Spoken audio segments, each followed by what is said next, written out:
নভেম্বরের শেষ আর ডিসেম্বরের শুরুতে অপ্রত্যাশিত বৈরী আবহাওয়ার কবলে ভারতের অন্ধ্রপ্রদেশ ও তামিলনাড়ু রাজ্য। সাইক্লোন ফেঞ্জালের প্রভাবে ভারী বৃষ্টি, আকস্মিক বন্যা ও ভূমিধসে মলিন আসন্ন শীতের আমেজ। শনিবার বঙ্গোপসাগরের দক্ষিণ পশ্চিম থেকে ঘণ্টায় 10 কিলোমিটার বেগে তামিলনাড়ুর উত্তরের দিকে অগ্রসর হয় সাইক্লোনটি। স্থানীয় সময় রাত 10:30 থেকে 11:30টার দিকে তামিলনাড়ুর উত্তরাঞ্চল ও পণ্ডিচেরি উপকূল অতিক্রম করে ফেঞ্জাল। এরপর রোববার সকাল থেকে সাইক্লোনটি শক্তি হারিয়ে তামিলনাড়ুর দক্ষিণ ও দক্ষিণ পশ্চিম দিকে সরে যেতে শুরু করেছে বলে জানায় ভারতের আবহাওয়া দপ্তর।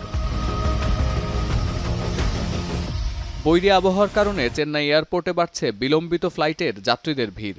রোববার ভোর 4টা পর্যন্ত সব ধরনের ফ্লাইট বন্ধ রাখার সিদ্ধান্ত নেয় বিমানবন্দর কর্তৃপক্ষ।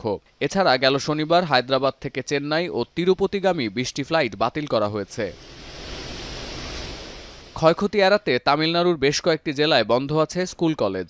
উপকূলীয় অঞ্চলের বাসিন্দাদের সরিয়ে নেওয়া হয়েছে নিরাপদ আশ্রয়ে। এছাড়া পণ্ডিচেরির নিম্নাঞ্চলের বাসিন্দাদের সরিয়ে নেওয়ার পাশাপাশি SMS অ্যালার্টের মাধ্যমে স্থানীয়দের সতর্কবার্তা পাঠাচ্ছে রাজ্য সরকার।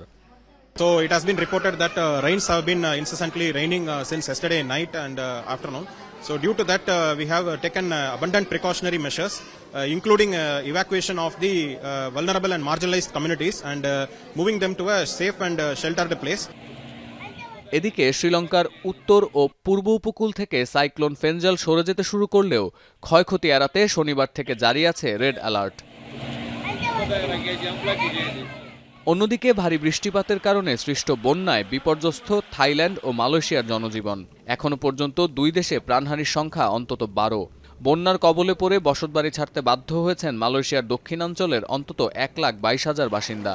খোলা আকাশের নিচে বাস করছেন থাইল্যান্ডের অন্তত 13,000 মানুষ। এখনও ভারী বৃষ্টিপাতের পূর্বাভাস থাকায় এই সংখ্যা আরও বাড়তে পারে বলে ধারণা করছে কর্তৃপক্ষ।